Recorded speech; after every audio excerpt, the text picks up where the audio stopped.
Creativity in the Age of COVID with Dr. Judi Blume and Richard Skipper.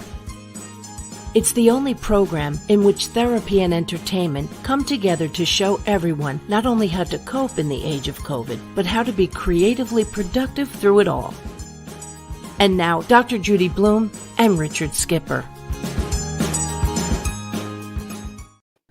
Happy Thursday, everyone! Welcome to Creativity in the Age of COVID.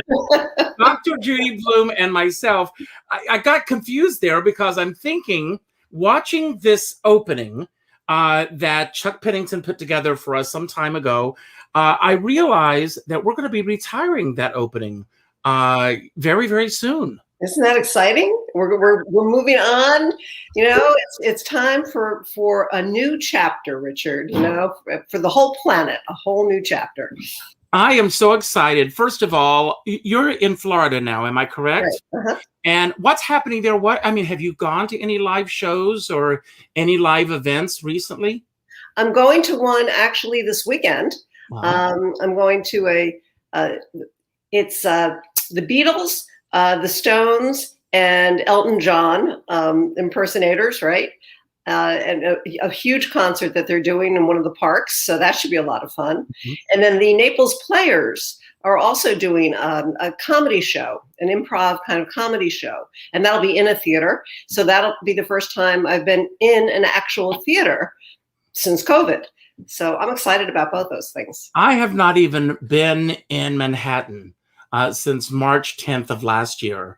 And I'm getting notifications from all of my entertainer friends that they're doing shows again, inviting us out. But I live in the country and the cicadas are coming back. Ooh. Are you able to hear them where you are? Or we get cicadas and mosquitoes. Well, we have the mosquitoes too, but I actually love that sound. Uh-huh. Well, fun. I've got a trivia question for you. Sure. 83 years ago today. Do you know what opened? Oh, yeah, I was going to say I wasn't around, but I know you weren't around. Do you know what opened? No, what opened 83 years ago today? The Golden Gate Bridge in San Francisco. Oh, wow. Okay. 83 years ago today. And I thought, you know, California is one of the first states, I think, that is going to be opening completely. I think everything's opening on June 15th. And so I decided that I would reach out to a few friends in San Francisco, see who would be available today. Mm-hmm. And that brings us to our first guest here. JoAnna Gray is an incredible entertainer. She is a singer.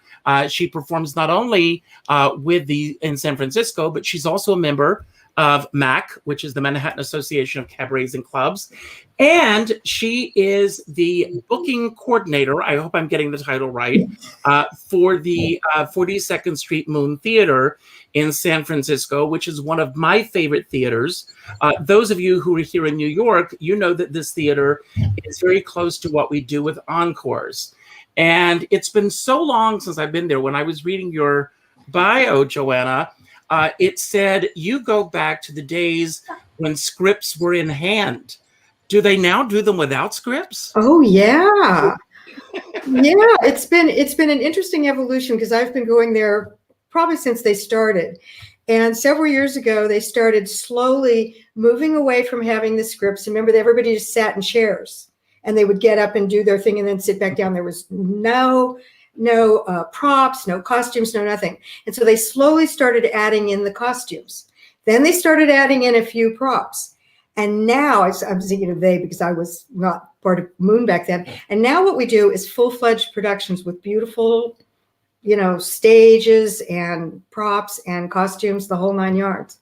So we joke because I'm the longest tenured employee on the staff because we count my ushering back to 2006. Which is probably around the time that I first went to the 42nd Street Moon. But let's talk about you for a moment. Okay. As I mentioned, you are an entertainer. You can tell us a little bit, give us the trajectory of your performing career that led you to the work that you're doing now with the 42nd Street Moon. Well, I'm kind of an odd duck in the entertainment world in that I was told all my life not to sing. My family, we did not sing. It wasn't like, don't do something you want to do. It was just an accepted fact. We don't sing. We loved the arts. We went to shows. My mother brought us up to New York. I was raised in Sacramento. My mother brought us up here for shows, and we were great audience members. And then several years ago, I ended up in a workshop with no intention of being a singer. I was just going because my friends were going. And that woman heard something in me, and she said, you know, you can actually sing. We just have to find your voice. And that was in 2001. So I worked with her until she finally said, you need to go find a voice teacher. And that's when I found Richard Nicole, who I believe that's how I met you, Richard, is through Richard Nicole back then. And so I just started working really hard, and I continue to study and was in a few plays, and then finally discovered cabaret, which has become my love. Mm-hmm. So, and then I made my New York, and then I went to the St. Louis Cabaret Conference because I met Faith Prince. Wow. She directed my cabaret debut show in New York in 2017. And I've just fallen in love with the genre, and I can't imagine not having music in my life at this point. I'm curious why your parents were so adamant that you not sing. Did they think everybody was tone deaf in the family or something? No, it wasn't just them. When I was in college, I went to University of the Pacific for my first 2 years, which is a music-based college. Mm-hmm. And they used to do these big group singing things at Christmas. And so I had a really low voice. And so this other woman and I were sitting together, everybody was practicing, and all of a sudden she and I came in on this one part, which was the only part we could sing. Mm-hmm. And they just looked at us and said, lip sync. Ooh. Wow. And my brother-in-law used to make me promise not to sing happy birthday to him as my birthday gift to him. I mean, I was terrible, you know, and traumatized. Yeah. Well, you know, I wasn't traumatized because it wasn't something I thought I wanted to do. Mm-hmm. Do you know what I mean? I loved music, and I sang in my car. I sang in the shower, and I thought that was going to be it. Mm-hmm. So when somebody who's 20 says, I didn't start singing yet when I was a young kid, so I can't do this, I just laugh at them. Well, let me ask you this. I mean, you know, getting back to this theme that we're going through right now, we are emerging from COVID. Today, hard to believe, but it marks 438 days since our theaters shut down. And the first show to open on Broadway will be Hadestown. That's opening on September 2nd, I think it is. And I want to encourage people, if you can afford it, and if you can buy a ticket, please buy a ticket, because they need these theaters to sustain them, to get up and everything. But I want to ask you, because you are a singer, and we're going to talk about the booking work that you do in a few moments, but what was your schedule like? Oh my gosh. Everything shut down back last March. Well, I had tickets to see Liz Calloway at Feinstein's. I had season tickets to the Best of Broadway tour shows, which all canceled. I had season tickets to SF Playhouse. All those shows canceled. I had my last show at Feinstein's was Jen Colella from Come From Away. Mm-hmm. And my last theater show was on March 12th, ushering at 42nd Street Moon for Gentleman's Guide to Murder.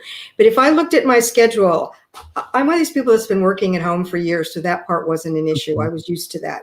But the lack of anything to do and places to go, I used to go to live things probably 2 to 3 times a week. That's what my schedule looked like. And it was all gone. And it's been very hard. Yeah. Wow. Well, I'm going to bring our other guest on for just a moment. This is Randy Taradash. He is an Emmy Award winner. For 14 years, he has been working with ACT. And most recently, the newest title on his resume is booking most of the names that JoAnna just mentioned. You probably are responsible for bringing them to Feinstein's Nikko. First of all, Randy, welcome. I think you and JoAnna know each other. Thank you for having me. Hello, a frequenter of Feinstein's, absolutely. So thrilled to be here. Thank you for asking me. Hello, Dr. Judi and Richard. Okay, well, we're thrilled you're here. And I'm going to ask you the same question. I mean, well, give us a little bit your trajectory that led to the road that you're at now. Sure. So my full background is more of a marketing director, marketing person. I joined ACT in 1999. I have a degree in creative writing, so I've always had somewhat of a creative background.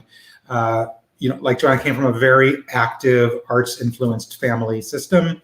I remember being in second and third grade, getting, the little light on the intercom at elementary school would go on, and the send Randy down to the principal's office. And I was like, oh my gosh, what did I do? And it was my mom picking me up to go to a Wednesday matinee in downtown Los Angeles. So, so it is in, the life cycle of me. But I joined ACT in 1999 as kind of a low-level marketing guy, and was with them all the way through 2015 to run, running the marketing campaigns, but being an active part of a very large institution that included a very strong training institution.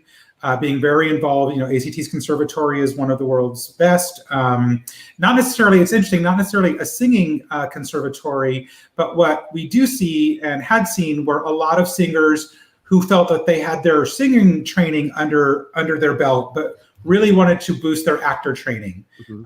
And there are programs within the life cycle of the ACT training that included, song deconstruction and kind of that world, so that as an actor, you knew you had some tools in your belt, regardless of what avenue you went down.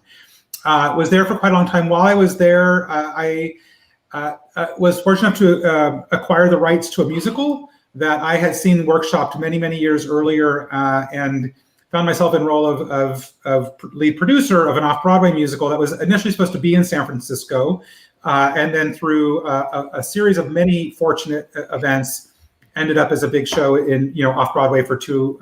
It was a 5-year journey to get there, which was thrilling, but really kind of exposed me more to a national pool of artists. Working within the casting pool of New York was a very different arena than working at a large nonprofit. Working on the commercial sector was great. And then in 2018, I got this opportunity to the Hotel Nikko, which is the owner of Feinstein's at the Nikko, was looking for someone to come in and rethink from a business and artistic perspective what happens at Feinstein's at the Nikko. And they knew I had a producing background. They knew I had a very strong local ties background. They knew I had a marketing background. And to them, they saw something in me that I hadn't considered, which was being able to own an entire artistic space and think of it within the box that it currently sat, but then also the growth of what that box could be. And they've been really supportive in some of my crazier ideas of just like, let's try this. The goal is to always remain artistically sound, to always hopefully introduce the world of live entertainment to the next generation while keeping the current generation fulfilled. And for me as a fan, my first and foremost thought is this something I would buy a ticket to? Mm-hmm. If I can't answer that question in a positive manner, then I have to ask, well, why would anybody else? So that's my general.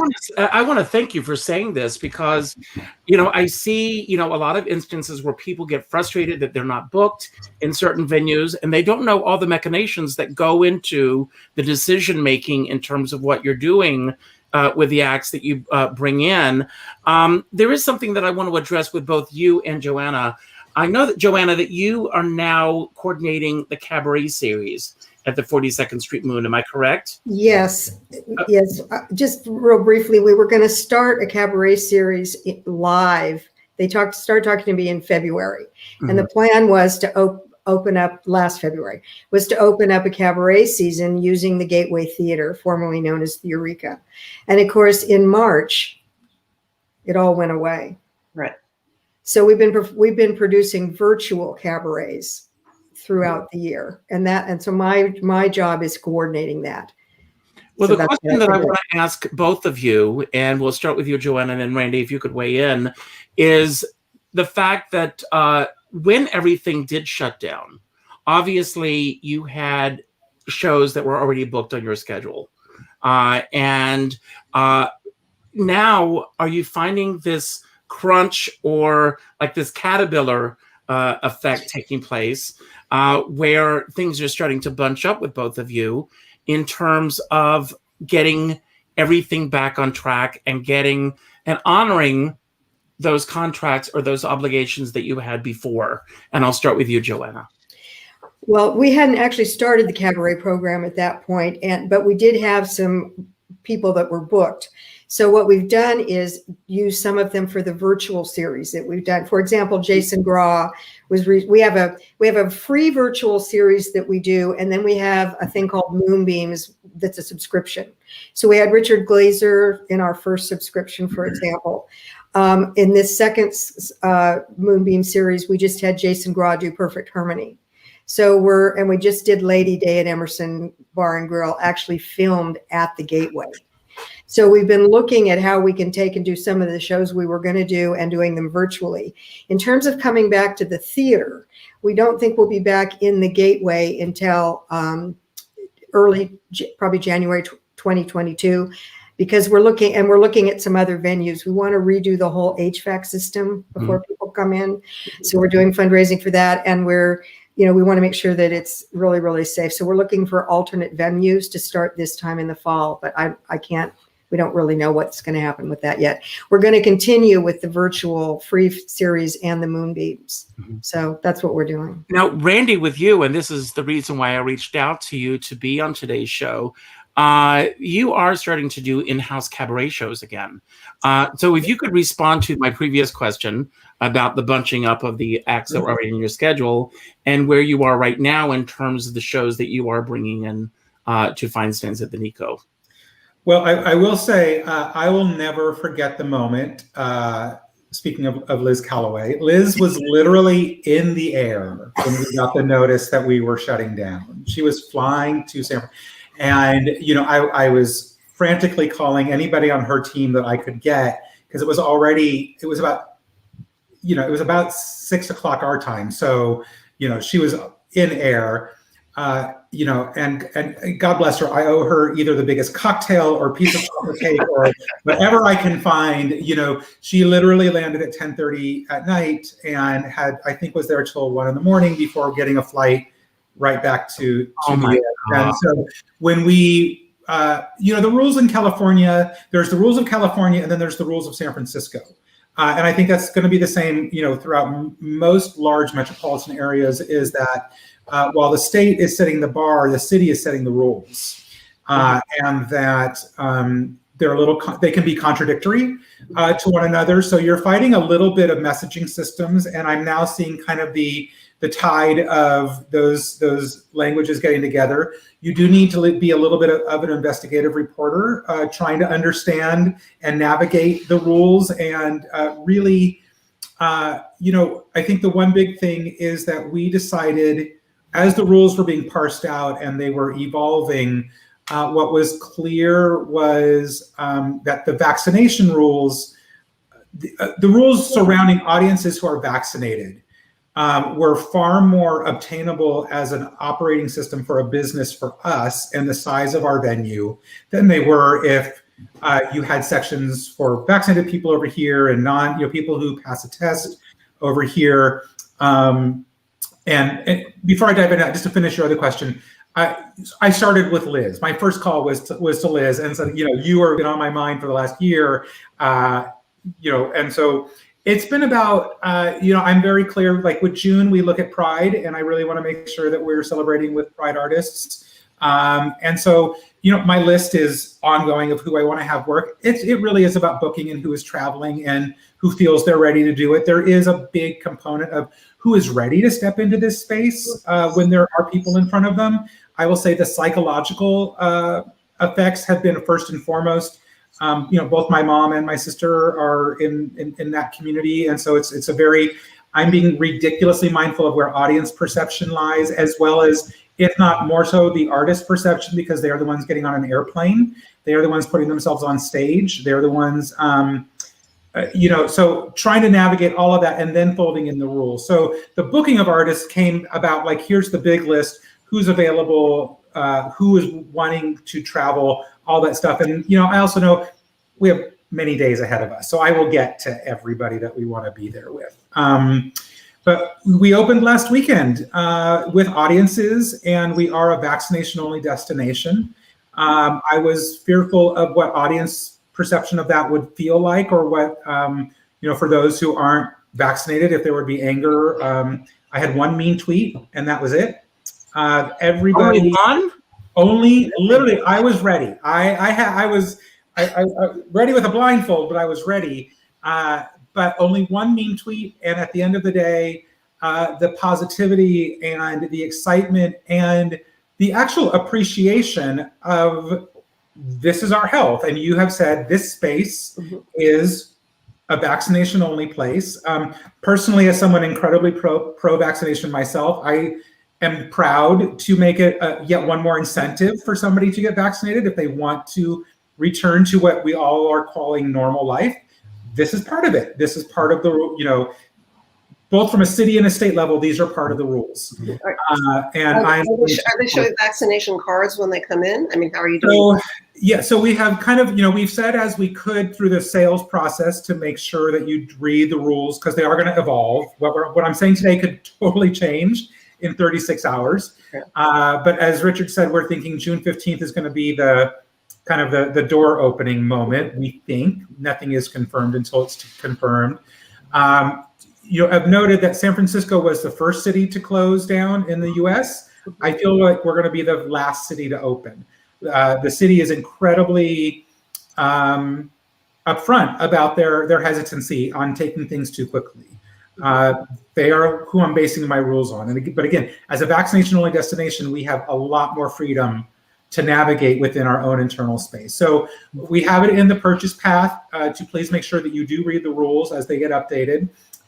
We are also calling everybody at least 48 hours before the show, one-on-one to remind them. So we check cards or a photocopy on your phone. As long as we can see your name clearly and the date of your last shot, that you're 2 weeks beyond your last date. And then photo ID needs to match the name on the vaccination card. Great. So I don't need to see your actual card. I just need to make sure that the photo you have matches your photo ID and that everybody's in. I will say we had nearly almost 300 people last week come through our doors. We're open at about 35% capacity. We had Jared Spector and Kelly Barrett, who were dreamy in every which way. Yes, we only had to turn away 3 folks. One of whom was a couple celebrating their anniversary. They came with their mid-20-year-old daughter, and the daughter didn't realize she was still 6 days out from her second shot. And so we had to say, I'm sorry. And her parents were like, see ya, we're going in. They left her in, which, was, I thought, great. Thing. And then one couple, I think they tried to pull off me, but we're in the health industry, we're vaccinated. And I'm like, well, you should have a card then, or a photo of it, or we even looked at some folks brought up their app of their health provider, where you can also go and it's very clear. Here are your vaccination shot dates. Right. And so we're trying to be as flexible. Again, I think having the touch of calling everybody to remind them, people really appreciated that, but they deeply appreciated being in a vaccination-only space because it's an intimate room. It's smaller than 54 Below or some of the other, it's smaller than the Green Room in New York. What is the seating capacity? Typically on, the full capacity of the room is 180. Seated, it's smaller than that, but right now we're seating at about 60 people. So, some of us are loving it because you get to stretch out and you get leg room and you're not, I used to call house at Feinstein's a cuddle party. I'm sure JoAnna can weigh in on that.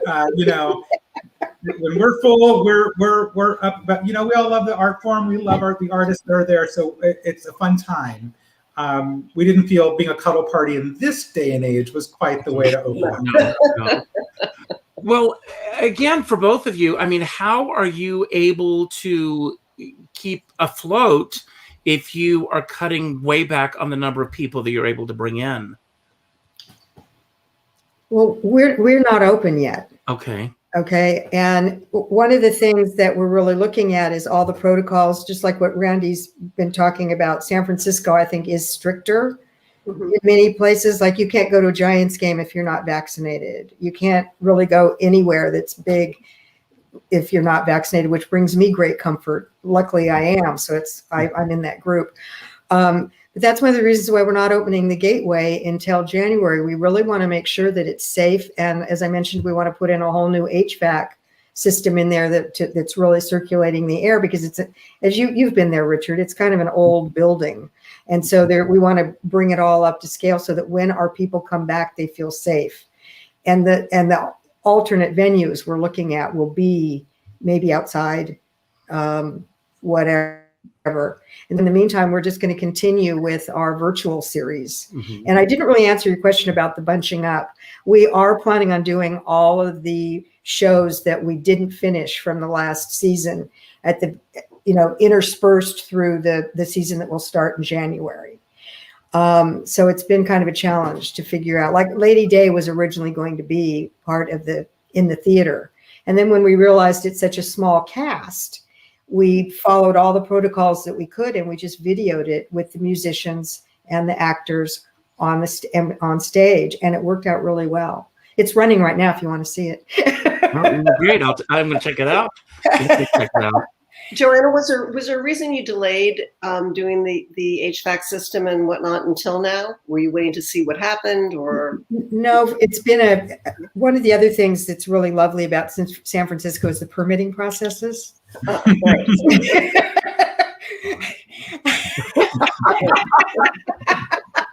And there's been, and raising the money for it, because it's going to be quite expensive. Right. But part of it, you can't change a doorknob without getting your permit in San Francisco. I'm slightly exaggerating, but it's kind of well known here how long it can take people to try to get something done. So yeah, so we're just doing these Moonbeam subscriptions. The other thing we're doing is we have one where two local guys who are really part of the scene, DC Scarpelli and Peter Budinger, have put together a thing called Don't Touch That Dial, and it's all the old sitcom themes from like the 70s and the 80s. And they've got this amazing cast, and that's going to be starting up in June. So that's how we're keeping going. And then we do the virtual cabaret series on the fourth Friday of every month, which in fact one's tomorrow night. And we also are doing Tuesday talks, where we have the third Tuesday, where we bring people in to talk about different things that are going on in the theater community. So that's how we're keeping in touch with our audience. And we get a lot of people watching and making donations, because we need that. And that's how we're staying in touch with all of them. Great. Yeah. Great. And we're trying to, one of the reasons that I had wanted to, this was funny. I had been looking around at wanting to find a place for local cabaret singers to sing, because Society Cabaret, which I was a big part of, had lost their lease. Wow. And so I got in touch with 42nd Street Moon to talk to them about it. And when I sat down to talk to them, before I even opened my mouth, Darren said, we're thinking about doing, because he'd been talking to me about it, we're looking at doing a cabaret program. Would you like to come on as our cabaret coordinator? And I was like, okay, then. Yes, I would. Put it out there, it comes back to you. Yeah, and it was so funny. And so we've had long conversations about making space for local singers, because there really isn't a place anymore right now. I don't know if Feinstein's is going to start at some point booking local singers. They were for a while. I know Randy's probably got his hands full with just, doing what he's been doing with like Liz and people like that. But it's something we're in constant conversation about how to make happen. It's one of those, it is a conundrum for us, because being inside this larger operation of the hotel, right, to open the doors and to turn on the lights, as I think everybody is aware of, and the servers and everybody. Oh, yeah, no, I know. The amount we have to charge for tickets, and as someone who comes from the nonprofit system, I'm so deeply aware of the way in which we have to charge for tickets, both to keep our costs running, but to pay artists, because I'm not asking anybody to not, that's not my MO. It's not, it's just, I don't do that. Thank you. Yeah, no. That's appreciated too. I didn't mean to put you on the spot. No, not at all, because it is a question I talk about quite openly. Yeah. We keep trying to figure out what is that model, because I am aware that, like, for anyone to come here, there is a price cost that is prohibitive to the audience of the local artist. And therefore, my fear factor of having a local artist be excited to perform at Feinstein's and then have 10 people show up because of what they have to pay to play at Feinstein's. It is in my head. I will find it, as you know, I will find that nugget to make it work. And again, not being part of a nonprofit system, it's a different navigation tool. You know, one thing we did do, and I was so excited for it, we had such great response. We only were able to do it maybe for, I think, a half a dozen times. And it's not the same. I'm not saying this is the same at all. But what I did want to do was give people like myself, again, I use myself as my test case because I always wanted to sing. I'm not a singer. I sing in my car. I do sing in the shower. I have taken the mic during, you know, at Feinstein's when no one else. You charge extra for that? Yeah. I'm a businessman at the end of the day, so yes. You know, one thing we did do was we started this thing, you know, in 2019 called Cabaret Karaoke, which was, you know, it was a karaoke night, but with a live 5-piece band. And it gave anybody the opportunity to have the experience to perform on a Feinstein stage. You know, we had a 200-song selection, and you know, for 2 or 3 times a night, you got that moment. Now, it is not the same as having your act, and like, it isn't that, like, without any question. I'm not trying to equate it. What I loved, though, was giving the general public who's never been on stage at a club like Feinstein's to understand what it means to be under the lights, to have a band behind you, which is not like karaoke at all. You know, to have 5 different musicians, and to have the eye contact with an MD, to understand where you're going with a song and where they're going, to understand, so that when they do see artists up on stage, they understand the relationship between everything that has to go on for one song to work. Like, you think, oh, they're just singing. It is work, you know, and they that was the big surprise of having those nights, was from the general public getting up there was like, I had no idea how much I had to pay attention to the 5 different things I needed to pay attention to, let alone the lyrics, you know, putting lyrics aside, all the things. So hoping to bring an understanding to what cabaret artists do to make that show work, and that it's not just getting up there and singing. And we were on that pathway. And that was like my hope of having some little, you know, feed into the art form of because I do come from a place where if the audience understands how things happen and why things happen, they actually appreciate the art form that much more. Mm-hmm. And I know that from my own personal experience of just like, oh, you're not sitting on a stool singing a song. The intention behind every second you're up there is thought out. And for some of you, I'm sure for Richard and JoAnna, like it becomes more natural, becomes of your blood, but you work for 20 years before that happens. You know, and it's, you know, and for me, I got up in front and sang a song in front of people, which I'd never done with a band before. So that's, I'm hoping to use the room a little bit, where we don't necessarily have like our local series yet. Again, one day, but we'll get there. I have a question. I want to go back to something that you said earlier, relating back to the couple and their daughter coming. Mm-hmm. Is there any way possible that when people make the reservation, that all of those issues are in place before they actually come to the venue? So I'm working with a new ticketing vendor, and we got the call 4 weeks before our first performance that we were going to reopen, and maybe 4.5 weeks. And I didn't have a ticketing system. I didn't have a staff, and it was a lot of, and didn't have bookings, and everything moved at once. And I'm still figuring out my ticketing system. You know, Ticketmaster is has been a great partner. I mean, they've literally done so much. They have a pop-up that says, during the process, it says you have to read the health protocols on the website before coming in. It was like, I tried to get to a point where like you had to agree, like I agree that this, and they don't have that capability, mm-hmm. Or they didn't within the system that I'm working within.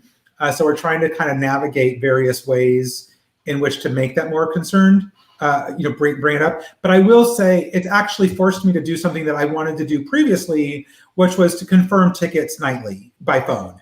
And to me, that's a great customer service touch at the end of the day. But also because literally the entrance to the hotel is in a different part of the hotel now.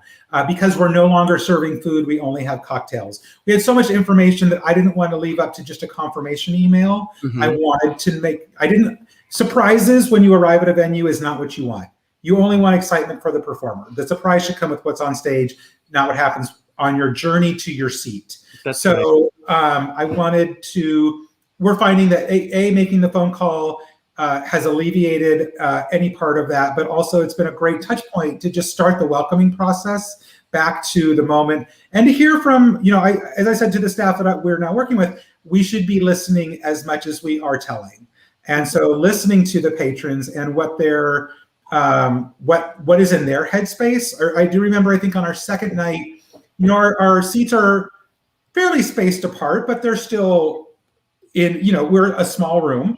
And I remember bringing somebody by to a table that had to walk past and sit near a table that had already been sat. And I will not forget a lovely woman who instinctively just shrunk back as we passed by, because again, it's a tight space.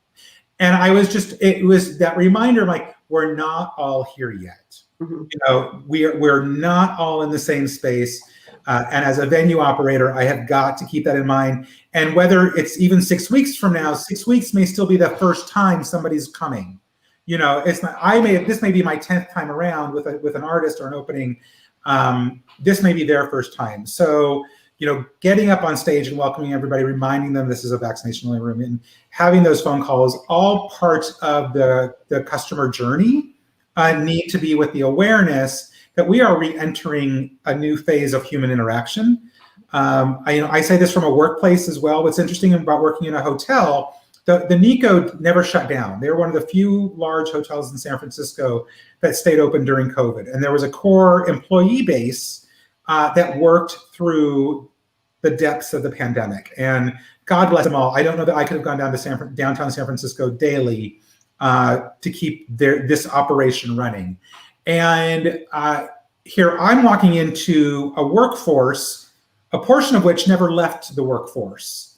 And so now something for all of us to also recognize, we're going to be mixing experiences within our workforce situation, that you're going to be mixing with people for whom they never, I think our food servers who never stopped working, who were always in this moment, and patrons who are entering it for the first time. So we can't ever assume that the experience that you're having or the experience that the person across from you is having is an equal experience. And again, it could be 6 months from now, it's still going to be a unique experience. And I think the ramifications, I'm sure Dr. Judi can talk about this, the ramifications of this last 14 months is going to live instinctually for quite some time. However, we can help ease it. And I think it's honestly just raising it up and putting it on the table. We're all here.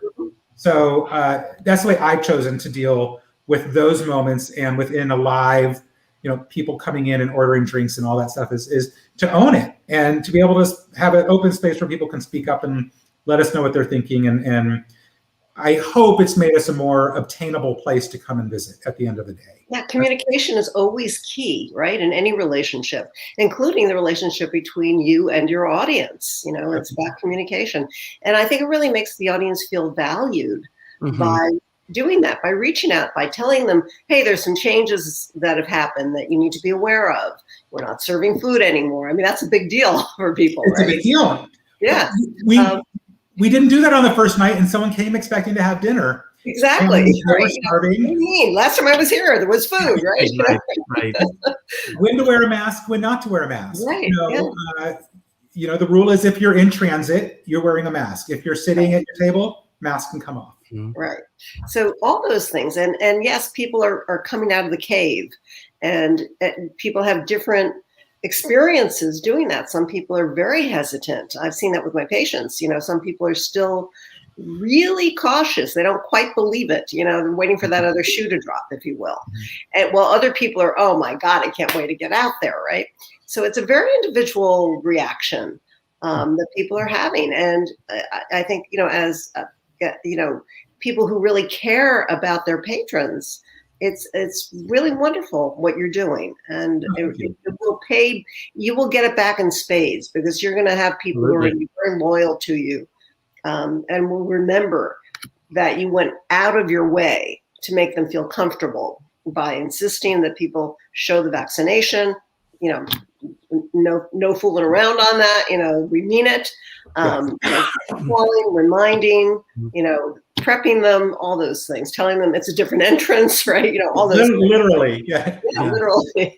So, I think, kudos. I think that's really terrific that you're doing that. And I guarantee people really appreciate that. Absolutely. Thank you.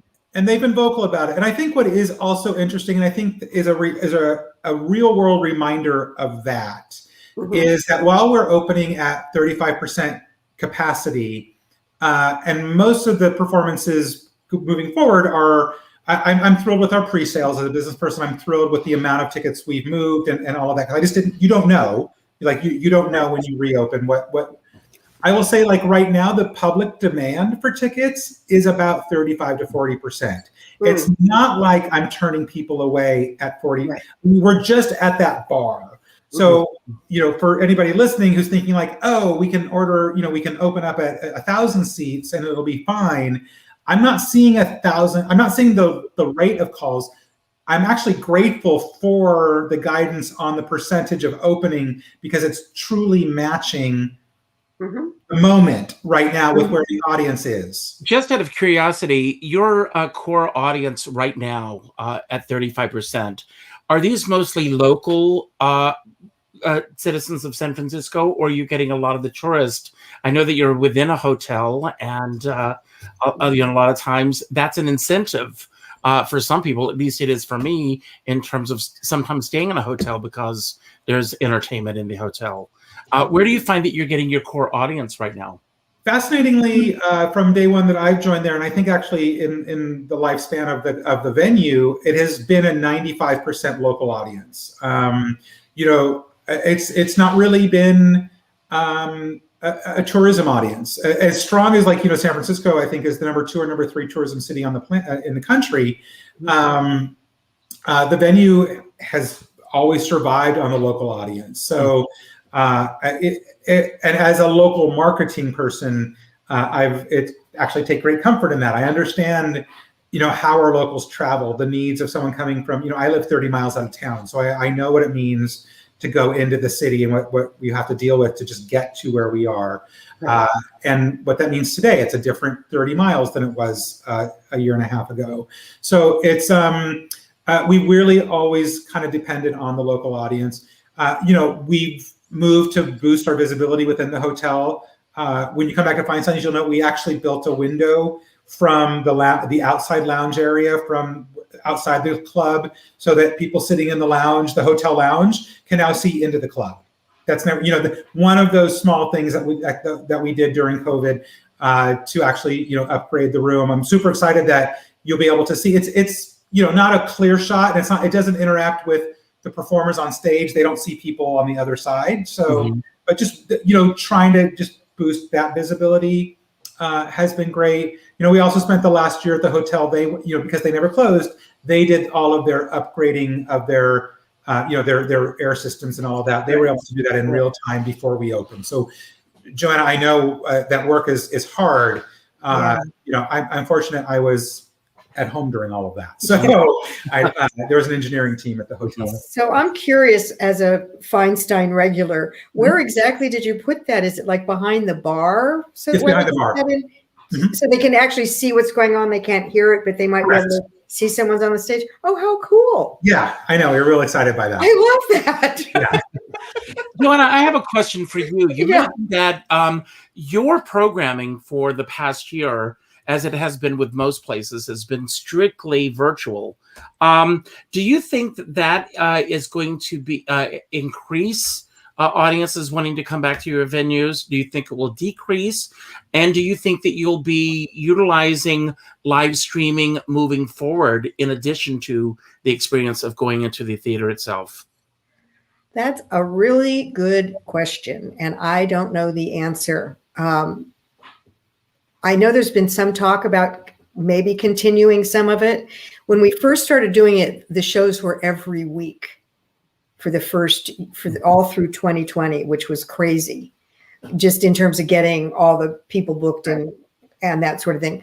We moved to monthly, and I'm thinking we're starting to feel like maybe we've kind of tapped out on a couple of the topics that we have, but I think we're going to keep the virtual series for a while, because we it's like anything else. We just keep talking about it, and then everything shifts under our feet. So, I don't want to say something and have you hold me to it, but I would imagine that the virtual series will go through at least the end of the year, even though we're looking at doing some live things starting in the fall at various venues. I personally, one of the things I love about what's happened in COVID is I get to see Billy Stritch every Thursday at Billy's Place. And I get to see my friend Mary Zeev, who did a show down in Florida, who I know has been on your show. Because having been to the St. Louis Cabaret Conference for so many years, I know so many people, and I'm getting to see their shows, which I would have never gotten to see. That's true. So there's a part of me that is hoping that some of this will continue. I don't know. Like Sean Murtaugh, who you also have had on your show, Richard, he's been doing shows once a month, and I see them. He's a really good friend of mine, and I wouldn't get to see those shows if I wasn't, if he was doing them. And you don't have to wear pants. Exactly. That's his catchphrase. Yeah, he won an award for his pantless series, for those of you who haven't seen it. He did a whole series, and he won a MAC award or a Broadway World Award for his pantless series. But I look really nice from the top down. I've got tennis shoes on. And I will also say the other thing that for me, because I've been doing some virtual shows, I used to hate to be on camera. If somebody came up to me like at a wedding, like they used to do, and say, "Here, can you say something for the bride and groom?" I was like, "No, just get that out of my face." Now I'm completely comfortable, and I've done open mics. I've done a couple of shows. It's changed how we do things. It'll be I think that's going to be one of the interesting things to see, is how much of that stays after COVID. And I'm also noticing that a lot of the theaters are doing auditions now via tape. Yes, absolutely. And I think that's going to continue. Yeah. Why not? Why get all those people in one place and make everybody waste, 4 hours sitting around when you can see it on tape? It's harder to do, I think, on tape, because there's not that interaction and seeing the person. But I think a lot of this is going to carry over. What do you guys think? I think it's going to make a lot of changes. But Randy, you started to say something. Yeah, I just want to say, I think we'll know more in a year. I think it's going to take a year for everybody to reopen. And I think the effort to reopen is going to be hard. I think it's going to be expensive. I think it's going to be a new learning process. And I think trying to fold in where the live stream video aspect comes in those efforts will be fascinating. I do remember, again, I think I mentioned I did a lot of work for ACT over the past year. And they certainly have done, from the theatrical side, a lot of producing from a video and streaming point of view, everything from readings to productions and you name it. And kind of in researching, I spoke to another company a while back who had found early success in the model. And truth be told, it's not successful for everybody. It really, sometimes it's a break even, it's at a loss. There are few people making buckets of cash in their actual lifespan model through streaming. If you're doing it, God bless you, write a book, because it's not happening. But, I spoke to one of the producers of an early organization that was doing quite well with them. And they've already talked about moving back away from it. And I said, well, what you're thinking? And they said, at the end of the day, we're not a TV studio, we're a theater company. And our job is not to produce for camera, our job is to produce for the stage. And the minute you layer in cameras, the way in which you produce for the stage has to change. That's right. Ultimately, it doesn't serve our core model to keep up with this business. We're thankful for the opportunity we have, and it was a real eye opener. The very basic sentence: "We're not a TV studio." And I'm like, "You're right, we're not." As a marketing person, I worry about: are we creating an expectation from an audience of live, of streaming entertainment? I don't know. I personally have burned out a few months back. I mean, I have definitely pulled back from the amount just because it seemed everybody was doing it. It was so exciting to have that connectivity that JoAnna talked about to people that I love that I get to see every 3 years, you know. And so I burned out, and now I'm just on the cusp of going back into it. So, you know, there's this evolution of what this relationship between artist, performer, and the live stream medium is going to be. I think in a year we should reconnect and see what's happened, because I think as we reopen, as our tools and our stage muscles come back, because the muscles are very different. I'm sure, Richard, you know, you all can talk about from a far better point of view what the actor muscle is on stage with and without a camera. It's entirely different. Well, excuse me for interrupting, but, you know, very dear friend of mine, he's actually been on this show, Scott Westervelt, who is in charge of wardrobe for Hamilton. All of their productions of Hamilton are resuming. He is busier than ever because, believe it or not, a lot of body types and shapes have changed across the board. He said he is working his, I'll be polite, he's working his tuchus off. Which is what a lot of us are going to need to do when this is over.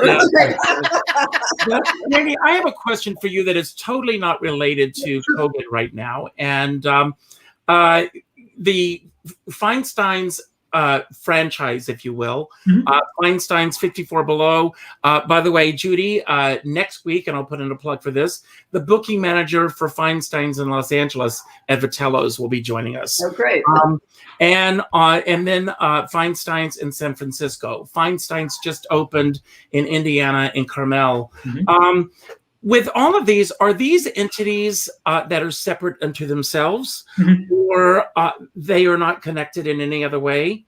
I look at them as sister properties, and in a way, but we all have our own identity, and I think the identity lives within the city in which you're housed. And 54 Below, God love them, they have everybody at their fingertips, but at the same time, 54 Below, for instance, is its own space and has a completely different set of goals than I do. I'm a room in a hotel, so my financial structure is completely different than 54 Below, which is an independent business, and so while ideologically, yes, and I think having that Feinstein's name adds whatever you think as an audience member it has. I'm not going to say what it means for me, but I think for everybody it means something different.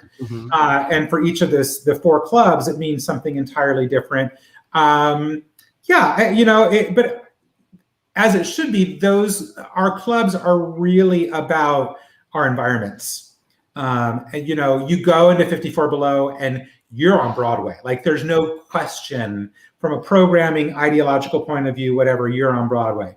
The San Francisco room feels like a San Francisco room. You're inherently in, like the plush room and, some of the greater older San Francisco rooms. I feel like Feinstein's has that San Francisco charm to it in a certain way. I haven't been to Carmel. It looks gorgeous. And I will say I went to the Vitello's opening night when it was Feinstein's Vitello's. I was in a room with Liza Minnelli and Dick Van Dyke. Can I say something, Randy? I'm sorry? They were in a room with you. Well, there you go. So there's a Hollywood thing that room has. So it's all identified by where we are and who we are at our core versus this name we share, which brings, again, something to it. What I think it helps to do is if you're visiting from any one of those places or you've been to any of those places, ideologically what you're walking into on some level. If I saw that I'm in Indiana, the last thing, honestly, up until now, the last thing I thought I'd find is a Feinstein's. But lo and behold, if I'm in Indiana, and I'm in Carmel, I know where I'm headed towards. So that's what I love about that part of it. Randy, what's the demographic where you are? The age demographic. I would say, I see a lot of variance. I think there is an understanding that, or a thought process that the cabaret audience is older. Much in the same way people think the theater audience is older. I think, personally, I've worked hard to get the next generation of Broadway into the room. Well, excuse me, but I would assume that Jared brought in a younger audience. Am I correct? Jared brought in the tried and true Broadway lover, which is, across the board. Mm-hmm. And, having things like, we did, the cast of Hamilton last year celebrates Black History Month. That audience was not my regular audience. Mm-hmm. The Cabaret Karaoke audience is not my regular audience. So I'm constantly trying to find programming that helps me, because what I want people to love is the intimacy of what a cabaret room is. Regardless of what's happening on stage, the idea that this is a performer and they are sharing an intimacy with an audience member that you're not going to get in any other style. And whether that's whatever you're singing, whatever you're performing, it is about, I think, the energy within a cabaret room that is what it's about. We're looking at some cool new stuff for the fall that breaks our mold a little bit, but it is still about the interactivity and the intimacy of performer to audience member. And that was one of the things that brought me to this room is, I spent 15 years at the Geary Theater, which is 1,000 seats. Oh, yeah. Wow. And the great American theaters. Like, there's very few left like that in America. And I knew how to market it and I knew how to sell it. The idea of this small room and changing something completely was such a turn on to me. Was like, this is something I haven't had to do. And it's work. It is work on the performer. You think, oh, you only have 180 seats to sell per night. You could do that with your eyes closed. It is work. It is as much work on everybody involved as it is the 1,000-seat theater. I'm not sleeping any easier with only that many seats. I can't imagine. Well, I can't believe this, but we are at the end of our show. Randy, JoAnna, thank you both for the gifts that you are bringing to audiences in San Francisco and keeping cabaret alive there. When I got booked in San Francisco years ago for the first time at the Plush Room, it was such a thrill for me.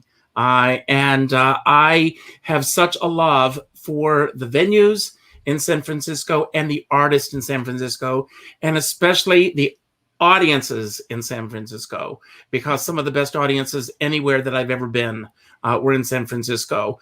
So stick around for a second. I just want to thank you both for being part of our show today.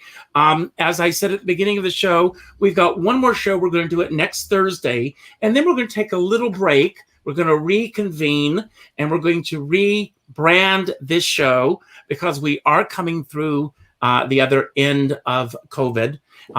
Bigger, brighter, better than ever. Hopefully not too much bigger, if you know. But anyway, I thank you all for being here today. For all of you who are here watching the show today, and I'm sure I can speak for everyone on this panel, we don't take it for granted that you could have been anywhere else right now, that you decided to spend an hour with us, and that means a lot. So if you enjoyed today's show, please subscribe to Richard Skipper Celebrates, the channel that this is on, if you haven't done so already. Hit the like button, leave a comment, and feel free to share this with your friends so that we can build the audience that way as well. I also end every show by telling everyone to go out and do something nice for somebody else without expecting anything in return. Go to your Facebook friends list. All of us are on Facebook. Go to the 9th name that pops up and reach out to that person with a phone call. Not an email message, not a text message, not a private message, a phone call. And let them know what they mean to you and listen to what they have to say. Randy talked earlier about how important it is that we listen to our audiences, and it's important that we listen to each other. As a dear friend says, we're all in this together, but we're not in the same boat. But if you're going to be in a boat, be sure you bring a skipper along. Think about that. So I'm going to give each of you a chance to have your final word for the day. And I will start with you, JoAnna. Anything that you want to talk about that we talked about today that you want to expound upon, anything that we didn't talk about that you wish we had, or just any message that you want to put out to anyone who's watching right now about where we are right now. And it's yours, JoAnna. Well, I think the thing that we didn't talk about is how much we performers miss actually performing in front of an audience. I really miss that energy back and forth. It's just not the same on a screen. And I love the interaction between my musical director and me. I love all of that. And I miss that so much. And I can't wait until we can come back and be doing all of this, because I think the audiences probably miss it as much as we do. Absolutely. There's a certain thing, I think, when I'm in the audience, I want to give back to that performer and let them feel the love I have for what they're doing. So as an audience member, I also miss that on both sides. So I can't wait till we're all in person again. Thank you. And Randy? thank you for having me today. Thank you for being here. Randy? I think I want to leave on a message of kind of in concert and in alignment with your promoting Broadway shows. I want to push you to go to your backyard theater company, the one that's in, because there wouldn't be anybody on Broadway without the backyard companies to get a start in. And I think right now, if they're still there, so many have, I know in my backyard, have disappeared over the last couple of months. If you can find a way to help them, and whether it's just buying a ticket or a subscription and giving away tickets or whatever, I think it's right now making sure that we are supporting our local arts community, theater arts community in particular. I think is in dire need. So if you can do that, I think that is helpful. And I never get to talk, so this is great. So thank you for having me. Thank you. And Judi, thank you. Well, I think it's time for all of us to have a little mental spring cleaning, right? And just, wrap up anything that you've been doing, put the finishing touches on it, and get ready to emerge. It's time to leave the nest and get back out there and really embrace life again. And I think that's my message. That get out there and just really be ready to reclaim the best parts of your life. And certainly theater, music, that's part of the best parts of our lives. And if your daughter hasn't gotten past her 14 days, leave her in the lobby and go do it anyways. All right. Good night, everyone. Thank you. Good night. Thank you.